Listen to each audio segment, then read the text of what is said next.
to the Vargas OEM Plus turbos with the upgraded 6x6 billet wheel,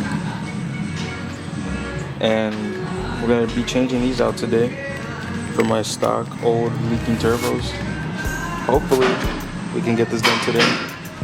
Got these both, got the gaskets, you know, got the intakes. I got these from eBay from Vortex Performance, and the team was honestly kindful enough to send these ones. I had ordered the ones that come with like this tiny little air entrance here, but they had sent me a message saying that they had upgraded me to these, and I'm gonna be honest, I don't really know the difference, but it's gonna be these ones. So hopefully we can get this done today. Got the hardware, got everything, and then that's the car right there.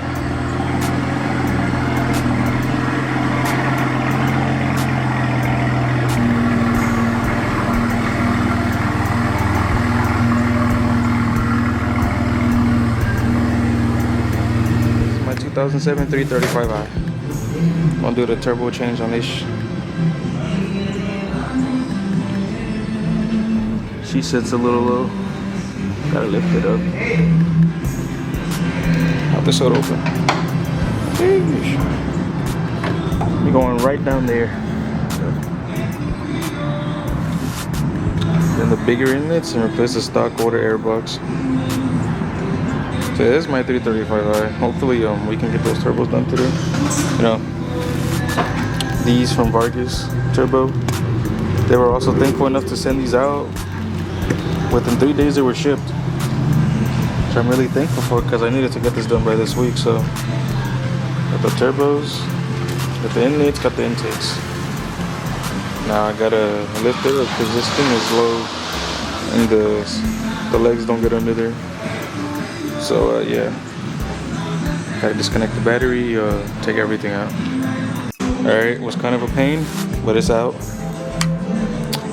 Got the engine bracket on to hold down when we bring down the subframe.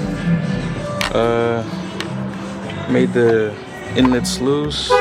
The one in the paint was kind of an ass, I won't lie. The PCV hose would rather snap off than to come off, but it's whatever I guess now. And that M is gonna be an issue, I low-key to remove, but we can always just cut it. Did that. Then disconnected the battery. Alright, it's time to bring it down. Before anything, he's gotta come off.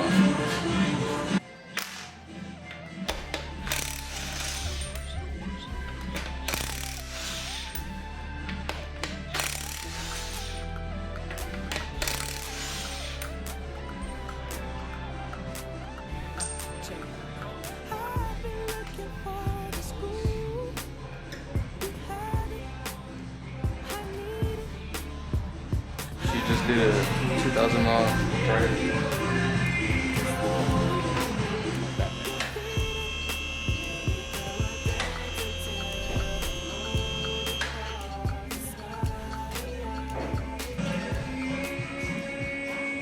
Damn, these are flexing bad. How does I do it? Oh, these are flexing. Alright, first things first, we're gonna remove control rods, tie rods.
Got these from LKQ. My old turbos.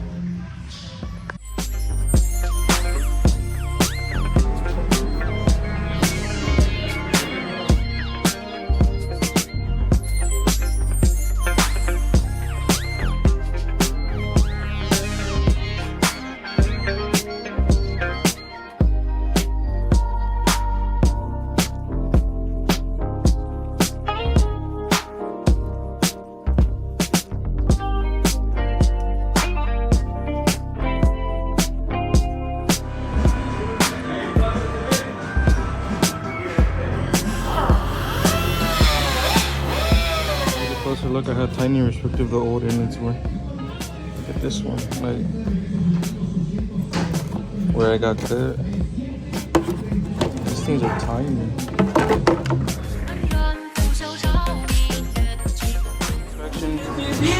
Everything has been prepped, O-rings put, this stupid ass line. Every single O-ring has been set. Then inlets have been put in place, just waiting for mounting. And yeah, going right back up now. Take a look at this. They're in place. I mean, that rear inlet is gonna be kind of hard to get in, but still, it's going in. That one's in, looking beautiful. Gaskets are in. Hopefully they didn't get squished up there. Yeah, it's going in, out the way. All right, just finished installing these. Put this back down.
I actually forgot to record the rest of this.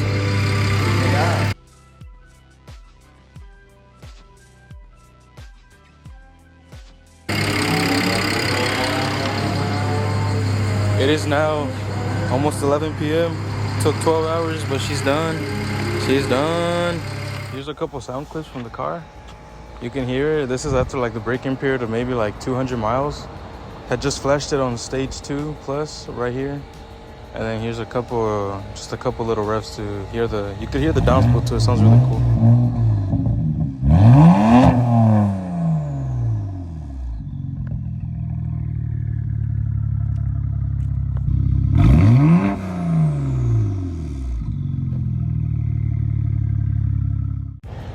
Yeah, that was pretty much it for this.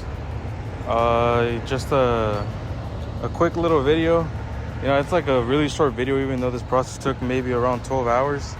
So I had to do a lot of cutting, a lot of editing, because a lot of it really is just time-consuming hours of just having to take everything apart and bring it down. But overall, I think it's not really a descriptive video. It was just kind of to show, you know, just a fun little video. And then, of course, there's not a lot of videos that I can find on these turbos. So I thought I'd just give it a go and just install the mine. And I'm gonna try to upload more clips from here on out about the car, and then my progress, and you know, the build, just because why not.